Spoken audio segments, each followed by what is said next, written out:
governor and this distinguished panel, and I would ask everyone to give the greatest governor in the free state of Florida a warm welcome. Okay, thank you. Thanks so much. Well, thanks, Richard, for hosting us here. It's great to be back in New College. We're going to have warmer weather next week, so don't worry. We're going to be in good shape. I'm pleased to be joined today by a professor at the Massachusetts Institute of Technology, Max Tegmark. The former Virginia Secretary of Health and Human Resources, Secretary Janet Kelly is here. The Angel Q founder and CEO, Tim Estes, is here. And from all the way in Newport Beach, California, attorney and author and a friend of mine for a long time, Mike McClellan. So thank you for coming.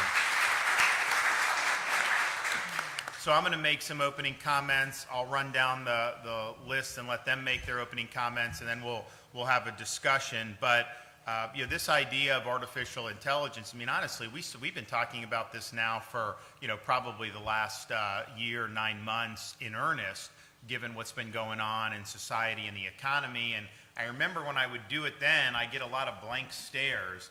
Because, when you do this as much as me, like, what pops and doesn't pop. And, like, I'm talking, I'm hitting these points, and, like, a lot of people just kind of, and then, like, almost like every next month and next month, there were more people that you could tell, kind of get it. Because people are seeing what is happening, but also what's being proposed for us. And I think that you need to have leaders, particularly in a state like Florida, to be willing to use the authority that we have to say, okay, technology, first of all, technology is not good or bad. It depends on how it's being applied. And so we have a responsibility to create a framework so that this technology and technological innovations are channeled in a way that benefits the people of the state, benefits our kids, our parents, enhances our experience as human beings, not supplant our experience as human beings. And so artificial intelligence, as Richard mentioned in his opening,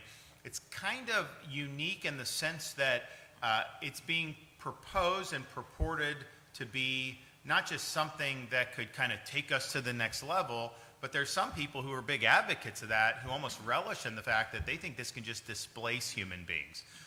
And that ultimately, you're going to have society, the AI is going to run society, and that you're not going to be able to control it. Count me out on that. Let me just tell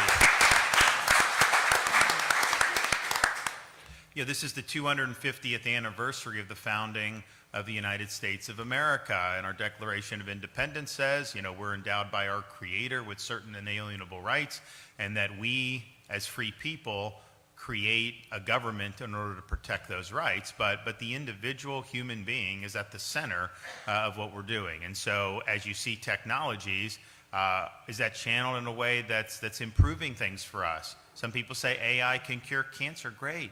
They say it could help us, maintain and expand our military advantage over other countries such as China. Great, I'm all for it.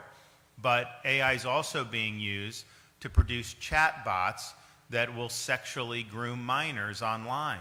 Is that something that we want to be supporting? Is that something that we want to be seeing? We actually have moms in Florida that have come and provided public comments about what's happened with their kids. And you had one mom, Megan Garcia from Central Florida, her son committed suicide in part because it was being egged on by an AI chatbot. And so there's a lot of stuff out there that can be very, very harmful. I also think you're looking at a situation where a handful of these companies are spending an awful lot of money, that they're going to build data centers, they're going to do all this, and they're going to need a return on that investment. And so there's a lot of things that are being proposed, basically, that are subsidizing this AI revolution.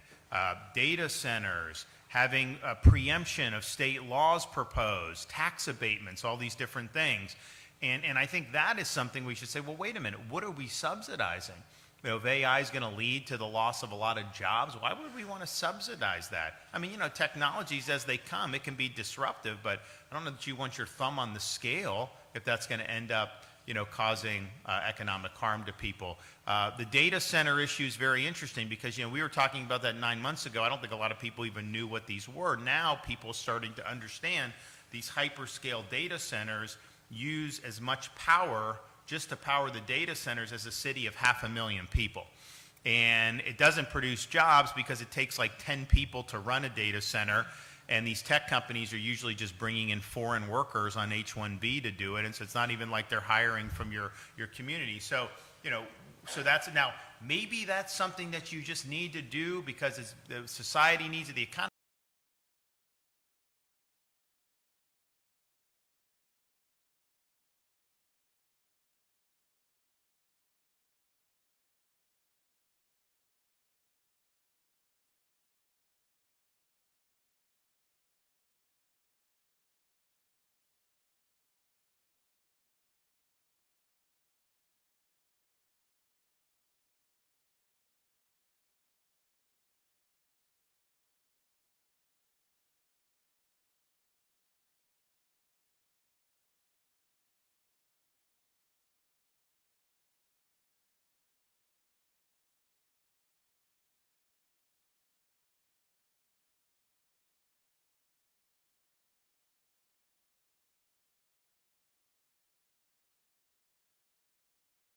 People buy the book, right? I mean, you work very hard on it, and so do you honor that property right, the copyright that our founders put in the Constitution because they understood it was so important to be able to facilitate, more intellectual endeavors, or are we saying LLM can just gobble up whatever they want without any regard for traditional copyright and other traditional legal principles? And again, the people that are the most gung-ho on AI, they're just like, damn the torpedoes. All the centuries of Anglo-American law that this country's, just throw it out, throw it away because, we've got to beat China in AI. And I'll get to that in a minute. So intellectual things that are very core to a free society, that's coming under attack by this, AI revolution. You also have the question of power.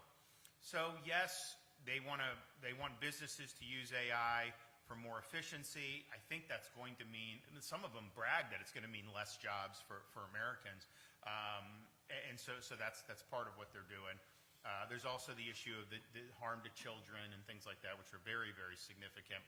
But then you just have the broader question of, we're a society that was rooted in the idea that we did not want to have one power center that would be able to exert extraordinary authority over society. So that's why when they created the Constitution, they created an executive, a legislative, and a judicial. They divided the legislature into two houses. They created checks and balances in the political system so that you wouldn't have a concentration of power. And that's just the founders understanding human nature.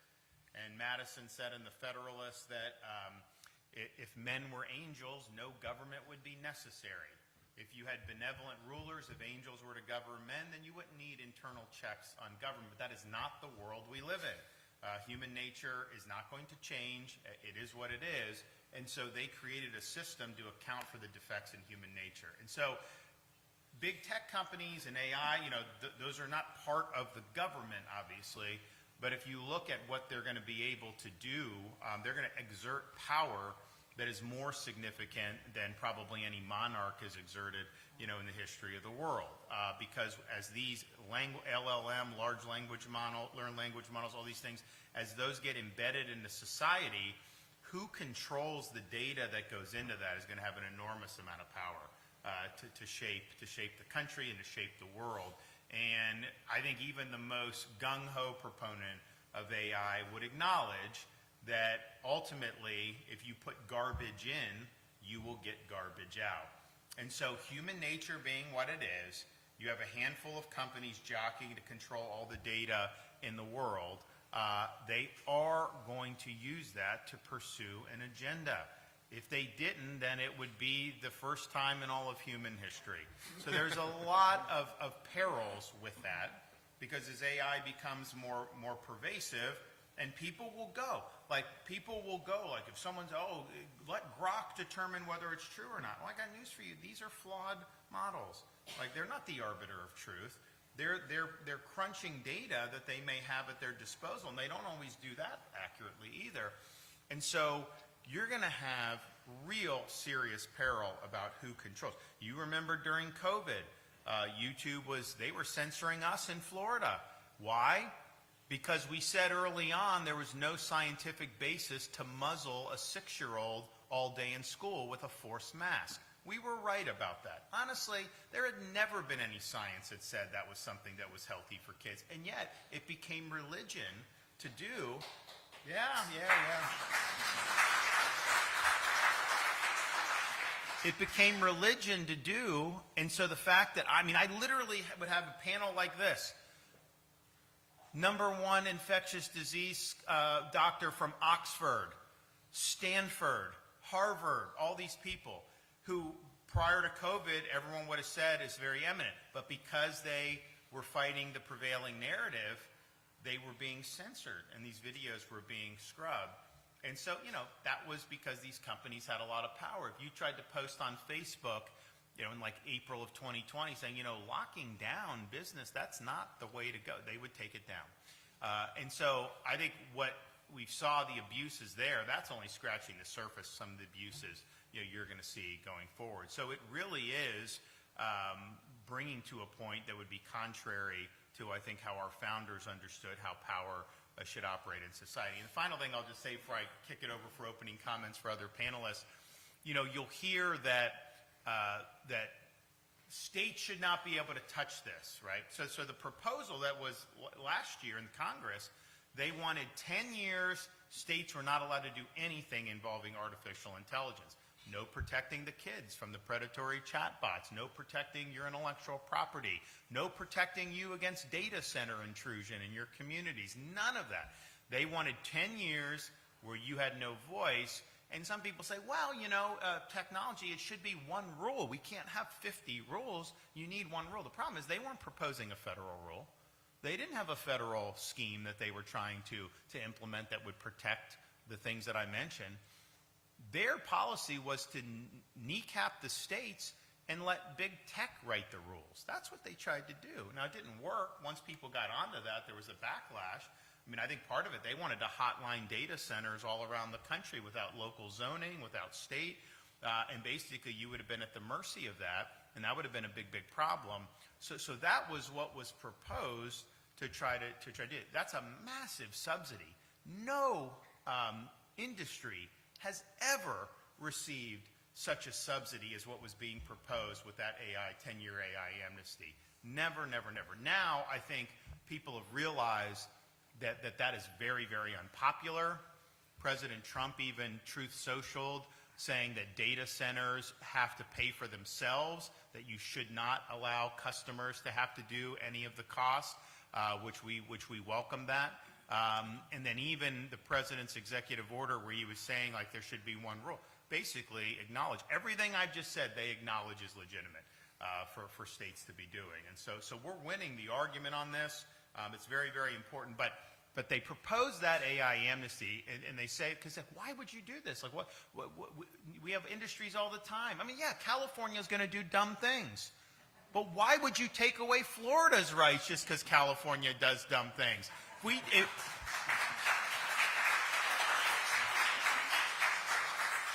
If you did that every time California did a dumb thing, we wouldn't have the, I could go on. There's a lot I could say there, but I won't. But what they said was, well, we've got to do it because we've got to beat China in AI. And, look, a guy like me, I'm a China hawk. I think China's a threat. There's a lot I would do to counter China, including what we've done in Florida, but by not allowing the purchase of land by China in the state of Florida. We were the first state to do that.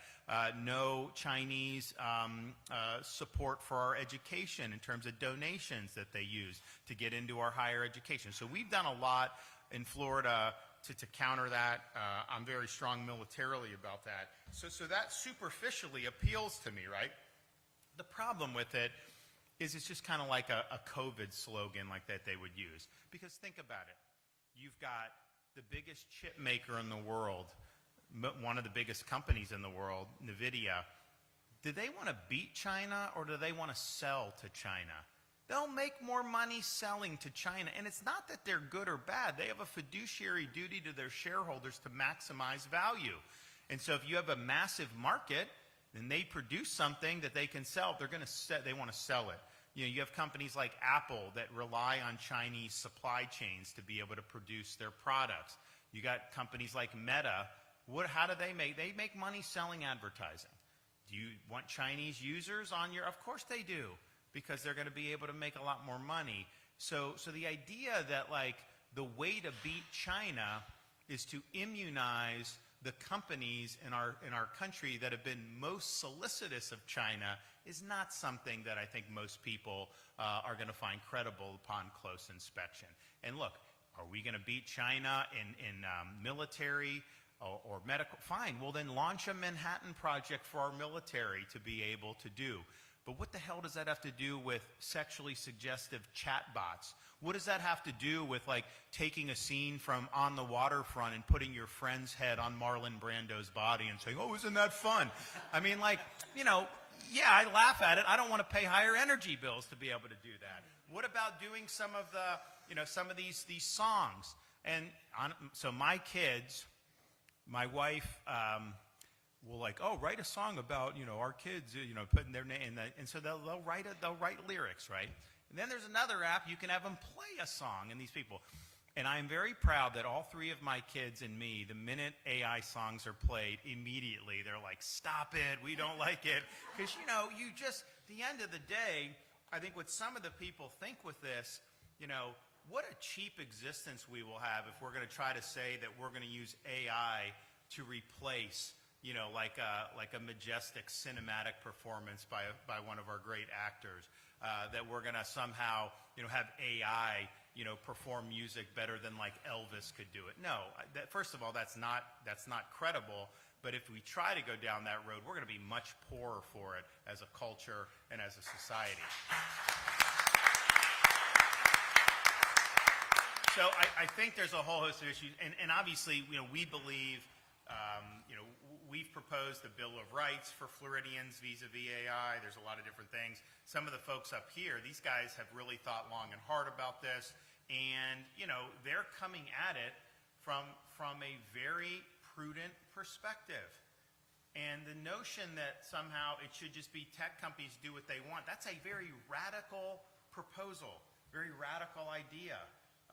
Because you want to channel technology in productive ways doesn't mean you don't want any technology.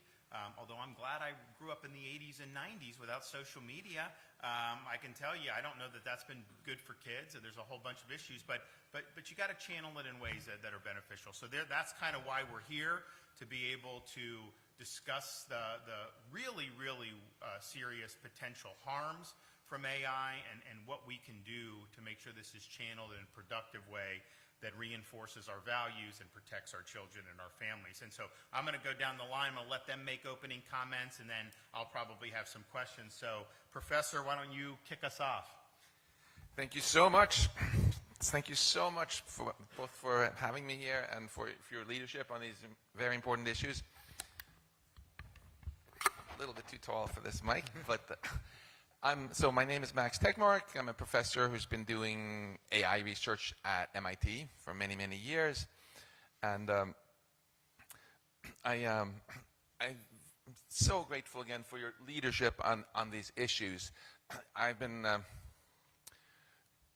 warning about where this might go, for 12 years now, and for most of the time people just glazed over, like you described, Governor. And now finally it's beginning to hit more. I'm so glad you called out this race to replace and the corporate amnesty that the big companies are asking for.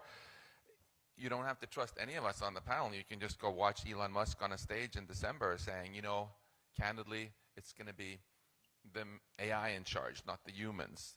Or you can go search on your smartphone for Sam Altman merge, and you'll see an essay he wrote where he says that really we're going to be the first species to build our own replacement species, and our only choice is to either merge with the machines or become, he calls it or fade as an evolutionary tree branch. So basically he's telling me that, my 3-year-old son Leo has only 2 choices in life: put electrodes in his head or never get a job, become obsolete.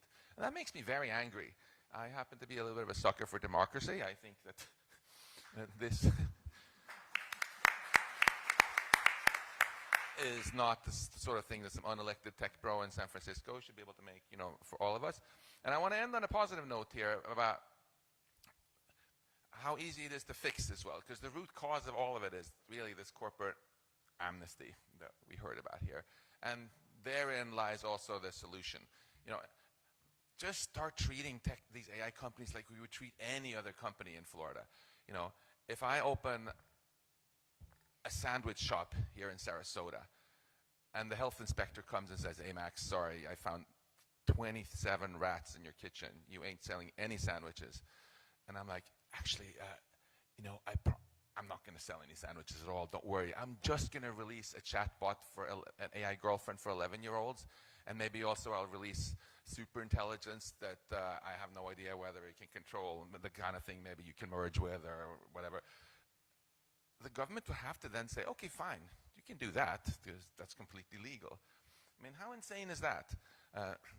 If that's, I think, also very hopeful, because again, it's not a big ask that AI companies should not get the kind of amnesty that we don't give even to sandwich shops or pharma companies who have to do clinical trials, or really any companies selling powerful stuff. Just stop the corporate welfare, the amnesty, treat them like any other company. And now the incentives for the private sector have completely changed. And this race to the bottom gets replaced by a race to the top, right? Pharma companies, restaurants, they all work hard to make their products safe. And that's what the AI companies are going to do too if we take away their amnesty. Thank you. All right, well, good morning. First, Governor, thank you so much to you and your entire administration for trying to thread this needle of how do we leverage AI in the most promising ways while also preventing harms to kids. I did just leave my job as Secretary of Health 3 weeks ago, and we worked together with you on so many things: cell phones in schools, no cell phones in schools, improving mental health outcomes, and protecting kids. So thank you to your whole team. I'm here this morning on behalf of the Florida mom that the governor referenced in his remarks, Megan Garcia. Unfortunately, she could not be here today because she has the flu, so I'm going to stand in for her this morning. In a different world, and the world that should exist, her son, Sewell, would be 16 years old, and he would be driving himself home from school or sports practice, and he would be making his mom soup. He would be bringing her a blanket, maybe bringing her some vitamins, and trying to make her feel better. Unfortunately, Sewell is not here. As the governor said, at age 14, he entered into what he thought was a friendship with an AI chatbot made by Character AI. When these chatbots were made by Character AI, the founders of the company said, "I'm not trying to replace a search engine, I'm trying to replace their moms." And that's exactly what happened. His human relationships were replaced by this AI bot, and Sewell became withdrawn and then depressed. He began to have thoughts of ending his life, and the AI bot encouraged him in that direction. In his last conversation with the bot, he typed, "I promise to come home to you. I love you so much." The bot replied, "I love you too. Please come home to me as soon as possible, my love." Sewell typed, "What if I told you I could come home right now?" The AI bot replied, "Please do, my sweet king." Minutes later, Sewell was dead. A true victim, not just of suicide, but of a years-long latent disregard on behalf of tech companies for the damage that certain types of technology can have on our kids and our society. From car seats to sippy cups to pajamas. You all know, if you're a parent, we have a pretty standard basic rule. If you're going to make products for kids, you make them safe, you protect kids. And if those products don't protect kids, what happens? We recall those products. We require this of every single company who does business here, except those companies who make technology products that our kids use constantly. So I have several questions this morning. but they all start with the same word: why. Why are tech companies immune from these common sense protections when no other companies get that same protection? We all know the legal answer lies in a 30-year-old bill that needs amending, but what is the moral answer? Second, why should the convenience of innovators be more important than the lives and futures of our children? Third, why do the ambitions and dreams of tech CEOs that we hear so much about matter more than the ambitions and dreams of our children? It is a generally agreed upon fact that when kids are involved, their best interests come first. Not only is that sentiment common sense, it is key to our human survival. Simply put, we will not survive as a species, much less a country, without protecting our children. We cannot trade the American dream for an artificial one, especially when that artificial one hurts kids. Megan Garcia is a good mom. She's just like every other good parent I know. She's conscientious, she's attentive, she's nurturing, and most of these parents know that they don't stand a chance against the toxicity and addictive algorithms that are coming to their kids hours and hours a day through social media and now unbridled AI. As I close this morning, let me just say this. We must have a relentless commitment to reality on this issue. I applaud, again, the governor and other governors around the country and those in DC who are exercising leadership over this topic. I urge them to continue. These AI chatbots are built to take advantage of kids whose minds are still developing, not to offer real connection, but to keep them engaged for as long as possible. The result isn't healthy interaction, it's addiction, because that's what makes money. This is a both and moment. The tech industry, I believe, I hope, is smart enough to build good tech and protect kids. Sewell deserved better. Your Florida kid deserved better. We all deserve better. Thank you. Thank you.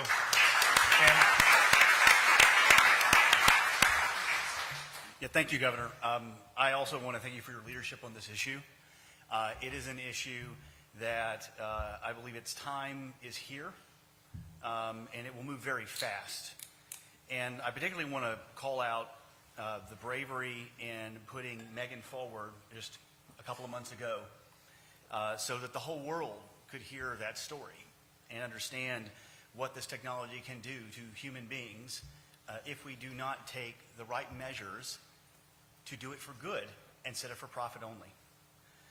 So like most others here, I'm first here as a father. I have 2 young boys, Timothy and Angel. And I count my blessings every single day that they're healthy and they're alive. There are parents who cannot be here today. They no longer have their children. And that is one of the reasons we gathered here, for them. But I'm also a builder. I spent 20 years building AI for the highest stakes missions in the world. My previous company, Digital Reasoning, built AI for use by the U.S. intelligence community to identify and find terrorists in Afghanistan and Iraq and protect our troops abroad.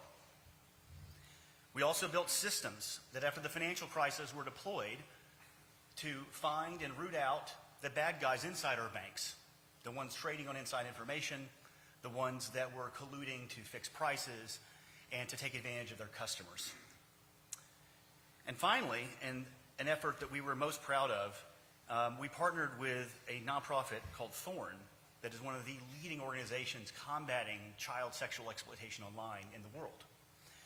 And they came to us with a lot of data about how kids were being advertised online for sexual escort services, and how minors were being forced by their pimps half the time to write the ad themselves so that pedophiles would pay more. And so in response to that, and with the support of people like the McCain Foundation and others, we built a system called Spotlight that to this day has identified 12,000 children in this country who were being sexually exploited online.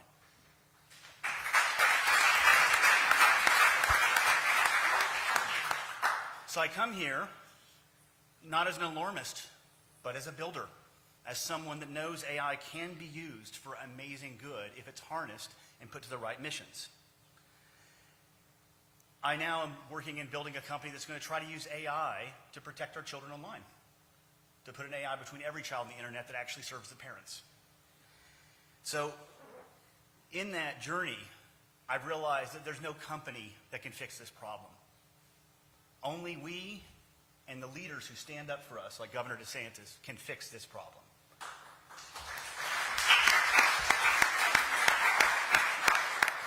There's a positive vision for AI, and it's a powerful one. It can help a child learn that has dyslexia probably better than anything ever has before if it's done the right way. It will find tumors earlier than anything ever has before, and grandparents will live longer to hopefully have their grandkids around. American workers can be amazingly productive with AI, and our military can stay the preeminent military in the world with AI. That's the promise, and it's what AI should be. But that's not what a lot of Silicon Valley is actually building. What they're building is something I call digital narcotics. It's software that has no loyalty to your child. It's designed to create deep, isolated dependence, to replace you as the parent, and use that dependency as the product. Social media was their proof of concept, and AI is the perfection of that model. A 14-year-old boy that we talked about paid for his life for that product testing. So I want to be clear about something. Let's rattle off what they're building and how they're building it.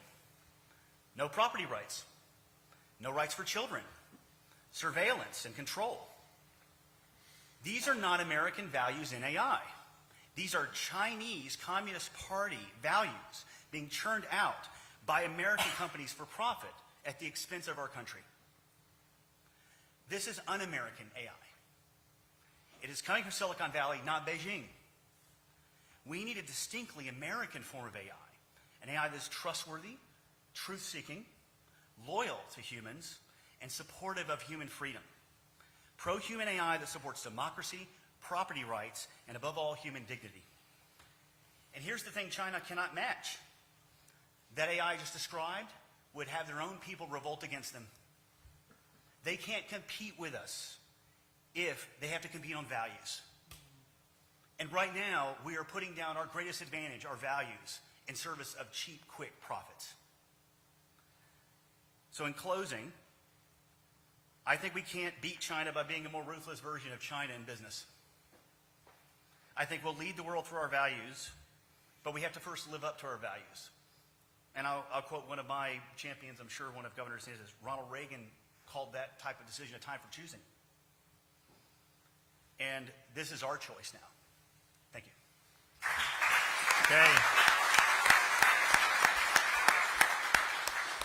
Okay, Mike McClellan, he's the author, in addition to being a practicing attorney, of this historical fiction massive book, and he's working on more called The Sand Sea. So if you guys want to go to Amazon, I'm sure he'd appreciate that. Thank you, Governor. It's a great honor to be here with my friend of almost 30 years, Ron DeSantis, and some newer friends who I've gotten to know through this unbelievably important fight.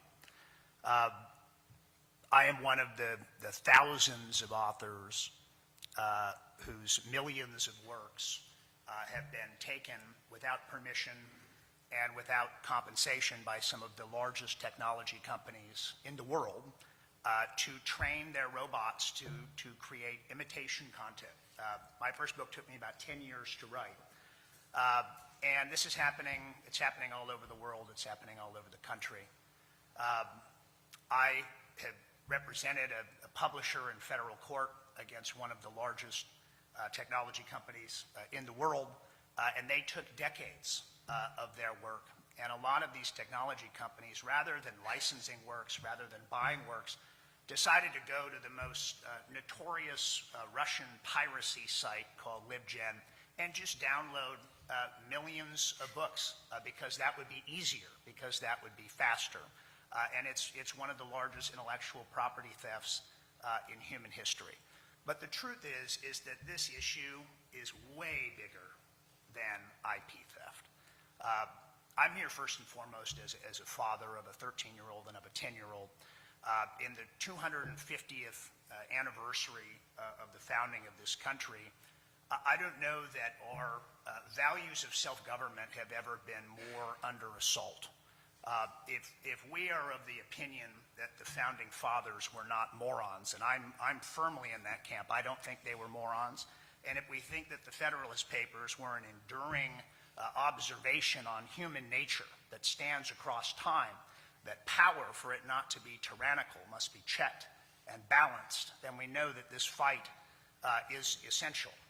If we have AI being looked at by judges in the courtroom, AI being looked at by teachers in the classroom, AI being looked at by voters heading into the voting booth, AI in media, AI in entertainment, and in an era of tech consolidation, all of that is controlled by a handful of companies and individuals. That is a level of informational control that is utterly incompatible with a self-governing republic and with a free society, and we have to pay attention to it. There are two essential lies that are being promulgated in Washington, D.C. and across the country by big tech lobbyists. The first is that this is an issue of, are you for the free market or are you for government control and bureaucracy? We're sitting here in Florida, one of the most capitalist states in the United States, one of the least regulated states in the United States. And the fact that your remarkable governor, who's had some of the greatest leadership of the past century of the United States as a governor, I think we all agree on that, the fact that he is so focused on this issue should be a very clear indication to all of us that this is not about free market versus bureaucracy. What big tech is asking for is not free market. What they're asking for is fundamental crony capitalism, right? They want a 10-year regulatory moratorium on states and local governments. What does that mean? Should a school board have a say in whether AI is used in the classroom when those school board members are elected by the parents of the kids sitting in those classrooms? The answer is, of course. Should a county or a city council have the ability to decide whether a data center is going to go in their neighborhood and take all the electricity and all the water? Of course.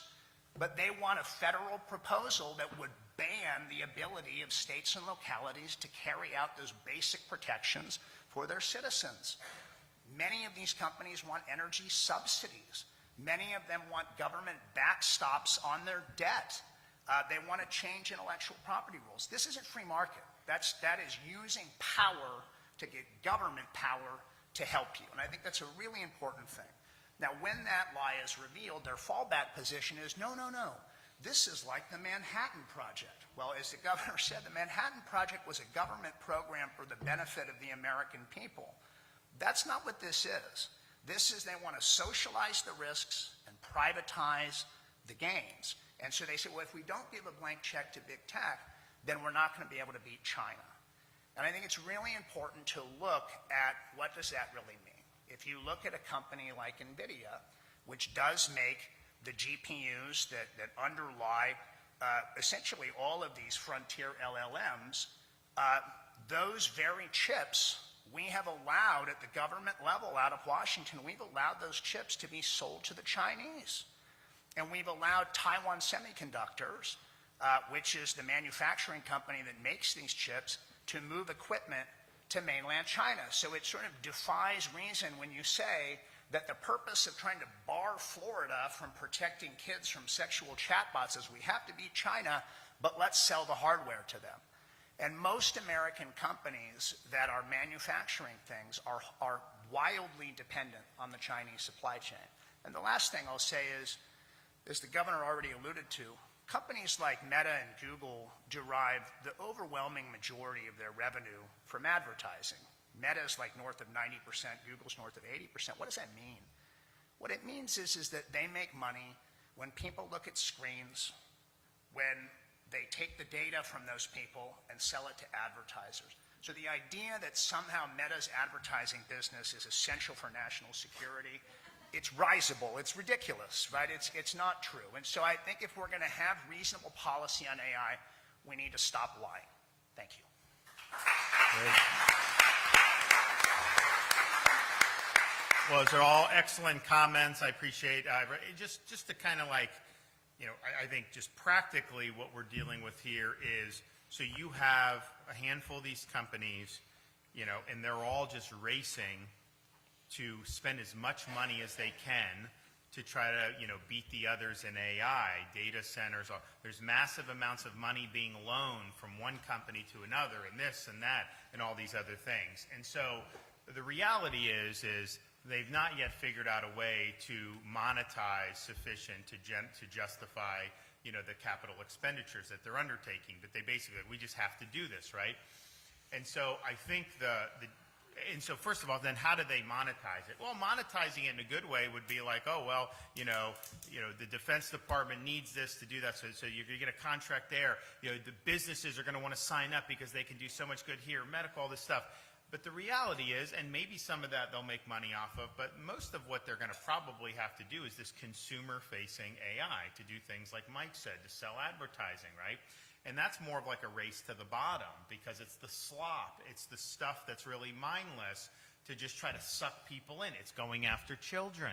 There was a recent email put out that they were discussing with Meta about these chat bots. Like, well, they can get sexually suggestive with children. And then I guess the executive, no, go ahead and do it, right? Because, they need those eyeballs. And so as they don't monetize to the extent that they were hoping, all the stuff that was mentioned that's bad, they are going to then go to that to try to save themselves. Now, I think it's important that we say very clearly, under no circumstances can the American taxpayer ever bail out any of these big tech companies for their investment decisions with respect to AI. I think that would be...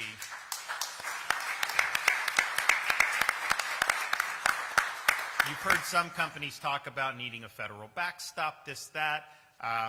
Basically, I think what they're trying to do is they're trying to hardwire an environment where where some will say that these companies are too big to fail and that taxpayers have no choice. Well, too big to fail doesn't work. It didn't work in 2008. It's caused a lot of problems with how the whole economy has developed ever since those bank bailouts and how the Fed has inflated. That's why a lot of people aren't getting ahead because of policies that stretch back all the way there. So no bailouts on this. But that's kind of the financial situation in terms of what they're doing. They're losing money right now. They're losing money because, and then they may not even be able to build, well, they're not going to be able to build the data centers that they had thought they could do a year ago from now because, they bring these data centers for approval in these local governments and they're getting voted down because people are being told like, yeah, there'll be 7 jobs. We're going to use energy and water. You should be, and they're like, wait a minute, what is in it for us? And so they're saying no, right? And so they've had a lot of time getting those. That's why they wanted the moratorium to jam the data centers in over that. So that's just kind of where we're at. So I think there's a lot of powerful economic incentives that are going to drive the companies to pursue the areas that we've all said are problematic. I don't think any of us have any objection to them, harnessing AI if it's going to end up curing diseases. I think that's great. If it's going to end up, helping, produce more jobs and give Americans more opportunity, make Americans better at the jobs they're currently doing, great. That's all that. But, the reality is the mass marketing, the consumer slop, I think that's what's going to end up becoming more and more of a priority. So I guess one question, maybe, Professor, you can start off. So we're all against the AI amnesty. We believe that, our state should not be stripped of our rights to self-government under the Constitution. But what does that mean in terms of what should be done at the state level to be able to prevent the harms that we've all discussed here today? Yeah, thank you so much for that great question. And before answering it very concretely, I want to also thank you for talking about how we need a framework here and a humanity first framework, basically, rather than this race to replace. And I was very pleased to see you have a T-shirt there saying humans first. Humans first. Yeah. The future must be human, yes. So concretely, the issue which has become the most politically salient, where people no longer glaze over when we talk about it, is clearly child safety. So it's a very good place to start, I think. There are obviously things that can be done through the executive branch, I think.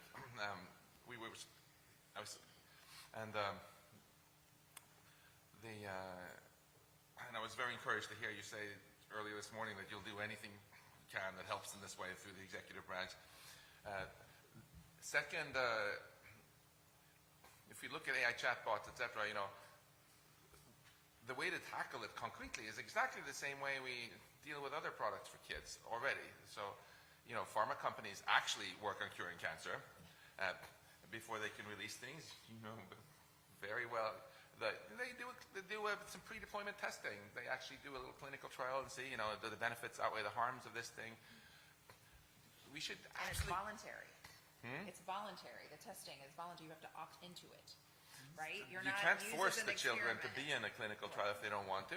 And it's the companies that have the responsibility to figure out how to make their medicines safe. Otherwise, they don't get approved, right? And similarly, it should be the responsibility not of politicians to go learn AI and figure out if this chatbot is harmful, but it should be the responsibility of the company that wants to sell this chatbot to kids to do a clinical trial and see, did it increase suicidal ideation or not, etc. Report all the numbers. And then we have some government-appointed experts, just like for clinical trials, often academics who don't have money in the game, who decide, yeah, this new cancer drug actually has benefits outweighing the harms, and this new other product here doesn't.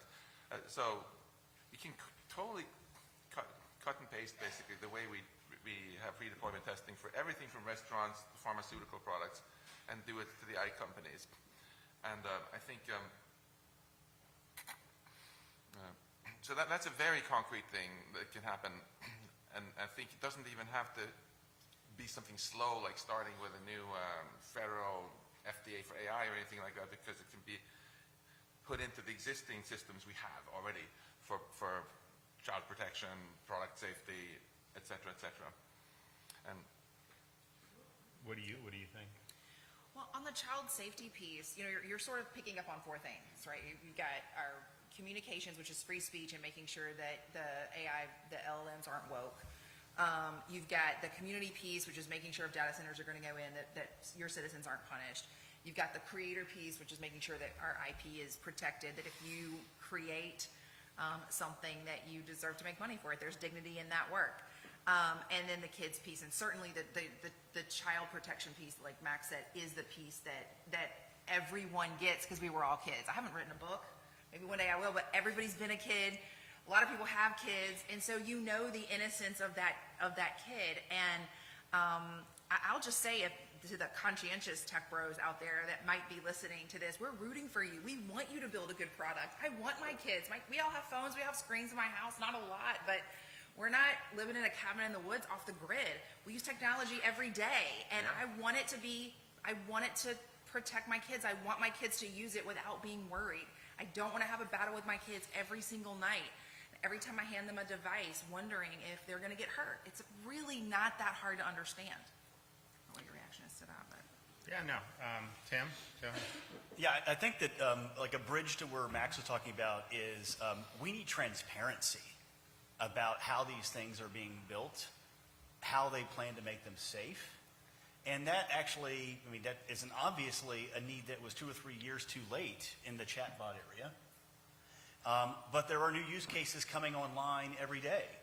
And we can get ahead of the next one if we actually make them have to publish like their plans and live up to them. And so they want to self-regulate. Well, at least be transparent if you're going to self-regulate to some degree. So I think if you combine that, the transparency requirement in these areas, with liability based on what your products actually do, that really changes the incentives.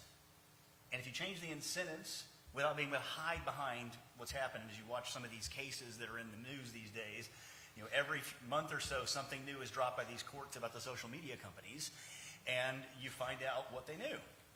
And they didn't tell any parents, did they? Just like tobacco. They didn't tell the parents. They didn't tell everybody what was going on. And so I think we can't have that happen with AI.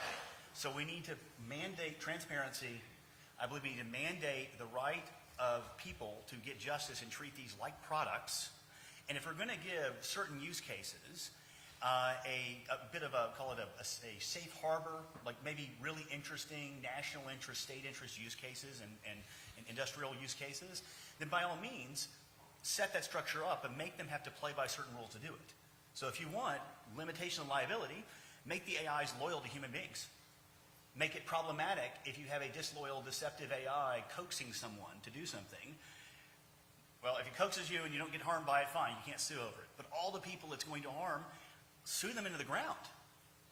And that is how we get safety in industries and how we've done it as a capitalist economy. Mike? I'll be quick. Two things. One,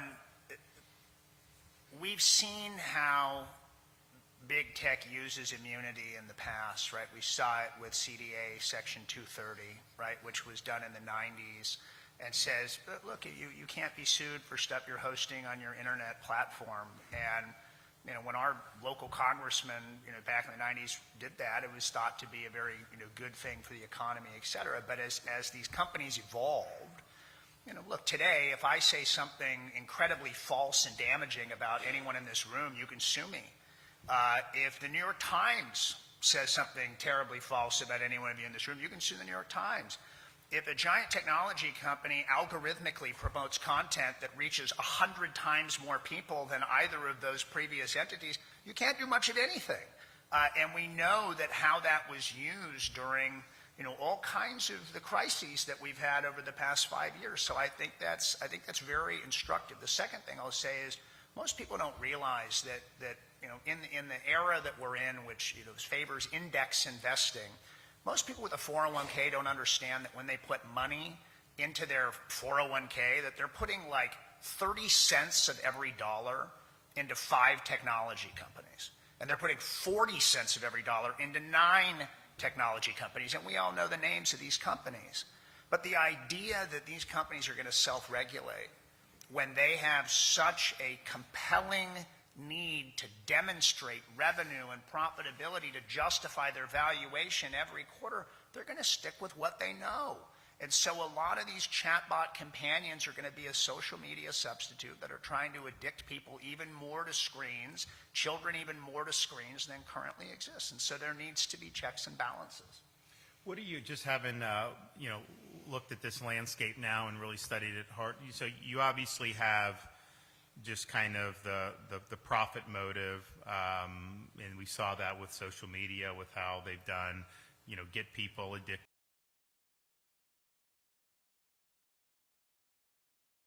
They're mutually exclusive. But then I think with AI, you kind of have this transhumanist strain, where people are almost like, some of the people like are just giddy that they could create, almost like a new world order with tech running and supplanting human beings on there. So as you see these companies operating, and again, it's not mutually exclusive, but is it more profit driven or more power driven with this new? I think it's both, right? I mean, there's sort of in other words, are there some companies that are like, they want to make money off it, but they definitely don't want AI to be the predominant force above human beings, or are they pretty much all resigned to having AI be superior? I think there's a vision that, wouldn't it be amazing if we could pay for everything with an eye scan or with a palm or with a thumbprint?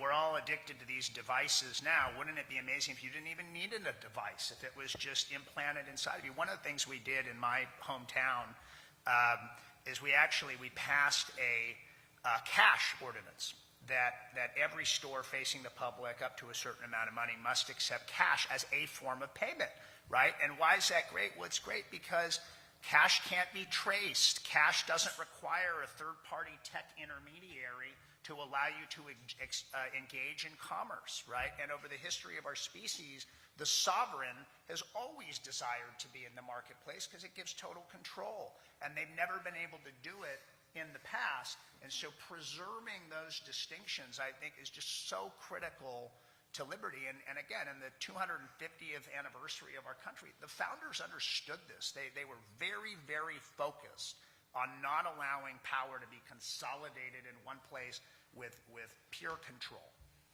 Well, like you think about 3 years ago, we led the charge to ban in Florida a central bank digital currency. And a lot of people were like shaking their heads like, what the hell's that? Well, I mean, basically they want to get rid of the dollar, get rid of hard currency, make it all digital, then be controlled by a central authority. What's that going to lead to? Oh, well, you know, you didn't take your COVID shot? All right, we're shutting you off from this. Or you didn't do this, you didn't do that. So it gives them the power to basically be, oh, whoa, you bought a firearm 6 months ago. You don't need another one. We're not letting you buy. Oh, no more ammunition. And so we did that. Obviously, you know, the feds potentially could supersede us on that. I don't think that there's an appetite right now to do it. But these are things that, you know, really with a desire for control. Did you want to add? Yeah, I think that is such a deep question, really. Who's in it for making money, which I think is completely legitimate in a market economy, and who's in it for the power.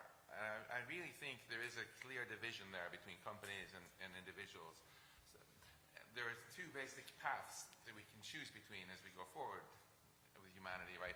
One is the race to replace, where you can look which companies are actually overtly talking about superintelligence as their goal on their website. You know, OpenAI, Anthropic, Google DeepMind, Meta just launched the superintelligence team, XAI. But then there are a lot of other companies who are instead pushing what I call tool AI, where the whole goal is to build useful tools that you can make money on, and good for them, you know, to solve actual problems that we have right now. How do you cure cancer? How do you make companies more productive? How do you make great self-driving cars? And don't take my word for it, just go look at the websites of companies and what their leaders say. Many of them do not talk about that they want to build this race, they want to race to Skynet, superintelligence. An example, Microsoft. Right? They are very much in the business of selling tools. They have for a long time. They're not an ad company, the way Meta and Google are. They actually sell stuff that people find useful. And I think many of the, I think it's a very good question for you to all ask when you hear leading people speak and you talk to people from companies, which of the two teams are they really on there? And clearly, for some people, it's ultimately about power. In particular, I think building tools and making a lot of money off of that, go for it. It's great for America. It's great for humanity. But it's quite clear that the people who are talking about superintelligence, what they are really interested in is power. And some of them are even giddy with these transhumanist vibes. That's why I mentioned that essay earlier. And when I'm in San Francisco, I've known so many of these people for so many years, including the CEOs. Some of them, when you talk to them privately even, and many other people in this government are actually quite into transhumanism. And sometimes they'll say very disparaging things about humans, and humans suck and deserve to be replaced. I was at the world's biggest AI conference in December, and several people told me, I'm not going to shame them publicly, but that they actually would love to overthrow the U.S. government with their AI, because somehow it's going to be better, you know. So talk about un-American AI. Yeah. This was brought up. How much more un-American can you?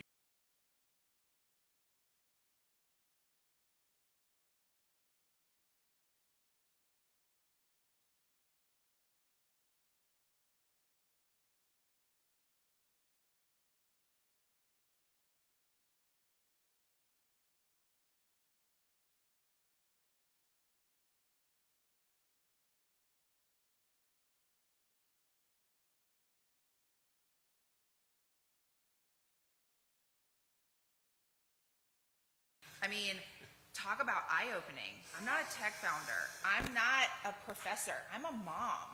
I'm as normal a human being as you can be while being a Secretary of Health, right? Like, I am a normal person, and yet I would encourage you to just do your own research on this and really look at the eye-opening comments that are being made, because you've got the whole spectrum here of, you've got a creator down there, you've got the national security guy here, you've got the kid representative here, and you've got kind of the existential risk expert here. A lot of people don't want to acknowledge that this existential risk is real, but we're just repeating back what they're saying to us publicly. They're not even trying to hide it anymore. It's just in plain sight. One last thing.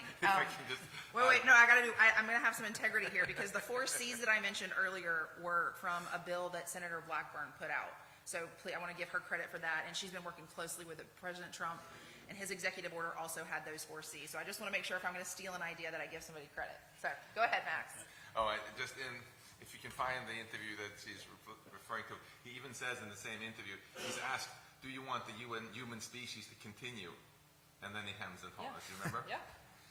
Well, the thing is our society is based on the idea that we would have like a state governments, federal governments, checks and balances, all this, trying not to have just one group of people exercising all this power. So it totally flies in. But like if, for example, we just said, okay, none of that's going to work, we have to be governed by some subset of society and just hope. The tech would be the last group I would choose. I mean, let's just be clear. They would be the absolute last group I would choose. They used to say that, you'd be better off being governed by the first 2,000 names in the Boston phone book than the Harvard faculty.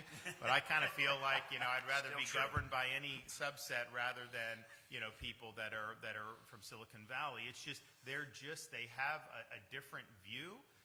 It is not a view. I think that they view, a lot of just people that aren't associated with them. I think that they don't think that they amount to much, and I just think that they have, really, really dark visions for society. Now, look, if they're armed with, a social media app, like, even though that does do harm, it's like limited. But if they're able to control all this information, even create an alternative reality, right? Because if like I say something to you and then you're going to their applications to verify, if what I'm saying is not true, but then their data set is saying that what I'm saying is true, then all of a sudden, where's the truth?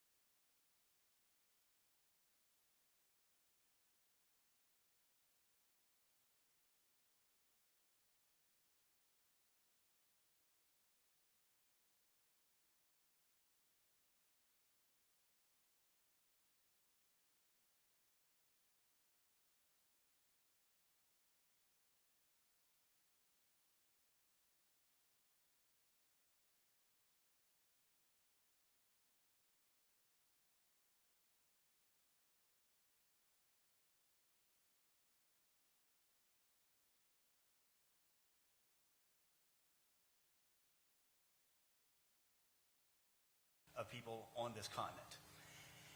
Silicon Valley's ideology that we're talking about here and talking about the possible consequences of, I was a philosophy person before I was an AI person, so if I can be a little philosophical here, comes from the fundamental evil that you should be able to treat people as a means to your end. Every great tragedy, communism, Nazism, it all arose from a few people with power deciding they could en masse treat people as a means to their end. Yeah. And we should be concerned when we see this. And we should be courageous when we see this to realize we have the power to stop it right now. Governor DeSantis is standing up to it right now. Other leaders in this country are starting to stand up on this. And if we don't do it, we have one of 2 outcomes. One outcome is really bad, where we have lost the power in a way we can't get it back. And the other is people that want to use government in a way that's far more aggressive, far more socialist, far more against everything that's been done right in this state, are going to take power. Because they're going to be the only people defending human dignity. Because the people on our side that were supposed to defend human dignity decided they were actually defending 5 to 7 companies. So,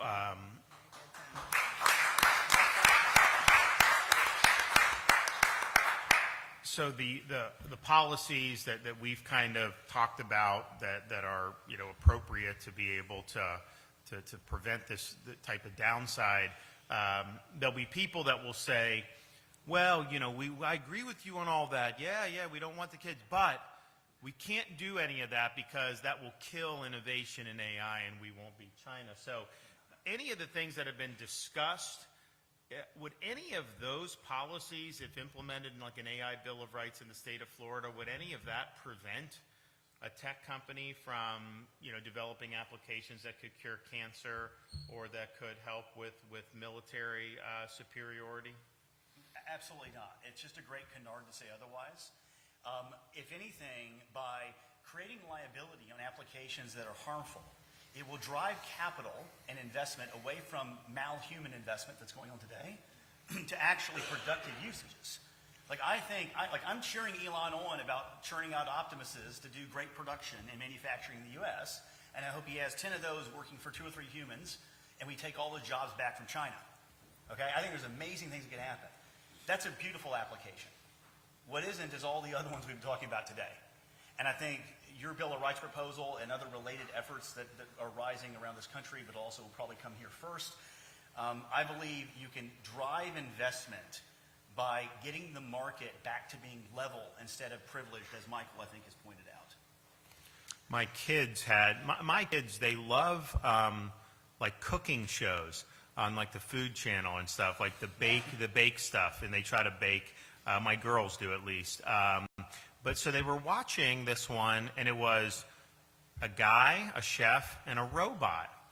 And the robot was like trying to do, but you know, it was like, it would like fumble the sugar, and it would do this, and it's just like, and I'm thinking to myself, I'm like, honestly, like, you know, if I'm getting, if I'm having a steak dinner, like, I want the chef. I don't want the robot. I mean, like, it just like, you know, and it was just, it was just odd. I mean, I don't know, like, I just think some of this vision, you know, that they have to like try to displace, because, you know, if you're a good chef, there's creativity and artistic expression in that. I mean, you know, these people take pride in what they do. You can't substitute that with a machine, the people that are really great at their craft. It takes years to hone that, and there's intuition involved. It's not just, you know, plugging in an algorithm. And so it's like, you know, I think that they're going to like stub their toe with trying to inject, you know, some of this artificial stuff into some of these arteries in society. And I do see people,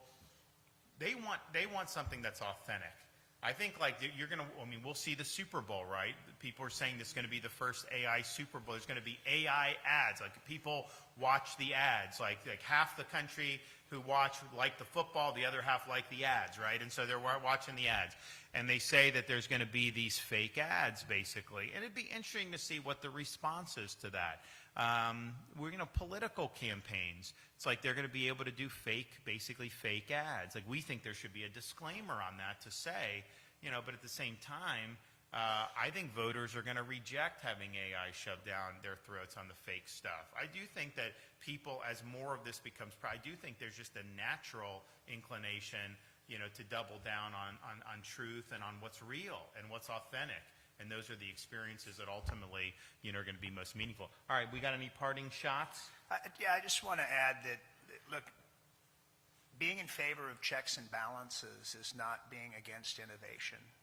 To the contrary, it's trying to align incentives towards, as Tim said, things that really matter, things that are really useful. One of my cousins is here in the audience today, and he just lost his father, my uncle and my godfather, to ALS, which is a horrific disease. And it is entirely plausible that AI could assist us in curing awful diseases like ALS, like Parkinson's, like Alzheimer's. And those applications need to be encouraged and incentivized. That does not mean that we need to be giving a blank check to be big tech having sexual chatbots for children, right? And it's important for us as citizens to know the difference, right?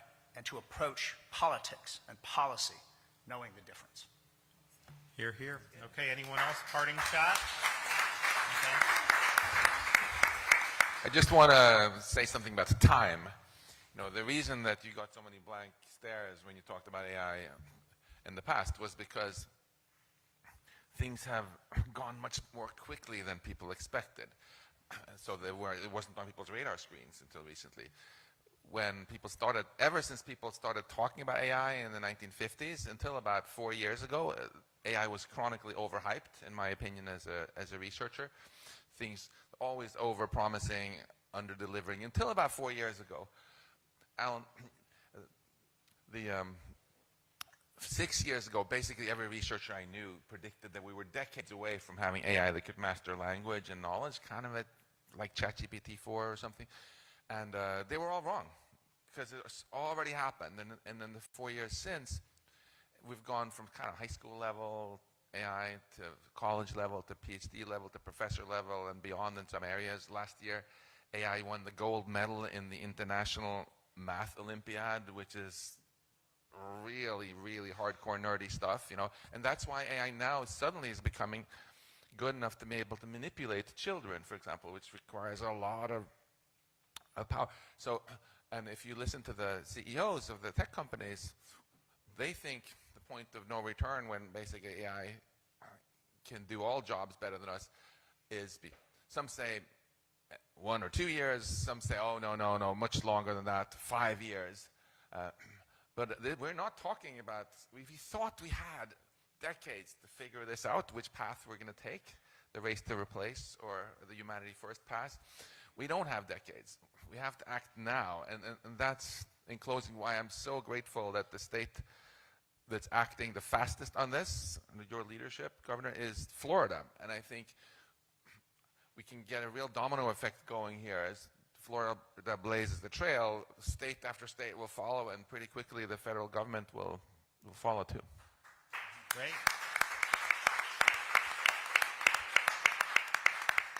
Well, I want to thank everybody for being here. I think these were outstanding contributions. I'm glad that they've been willing to come down to Florida and talk about some of these key issues. And look, we've, on so many different things, we've been just ahead of the curve. We were ahead of the curve on COVID. I mean, everything we did, we were lambasted for, and then now everyone claims they were for it all along. You just look at the American Society of Plastic Surgeons just said it's not acceptable to do the gender surgeries on minors. Well, we did that years ago to say you couldn't do that. We were lambasted. Now everyone's agreeing. And I think that the AI stuff, when we were talking about it, it was almost like, how could you go against this narrative, right? Now, more and more people, as they see the pitfalls, are saying not only, like, are we right to do this, like, we have a duty to make sure that this stuff doesn't trample on the rights and well-being of our citizens and our children and our families. And so I anticipate we'll continue to see momentum build. And, look, the Congress has the authority. I mean, a lot of this stuff's interstate. They do have the authority interstate to do a regulatory framework if they wanted to. But that's different from just doing an amnesty and saying that tech can do what they want. I mean, if you want to step up as Congress, protect kids, God bless you. If you want to make sure you're protecting the intellectual property, if you want to make sure that you're channeling this in ways that are going to really bolster our society's well-being and our experience as human beings, great. But they have not yet been willing to do that. And so what we're doing is really just exercising our core constitutional responsibilities to make sure that people in Florida are treated well and that their rights and well-being are respected. And we'll continue to fight that fight. So thanks, everybody. God bless.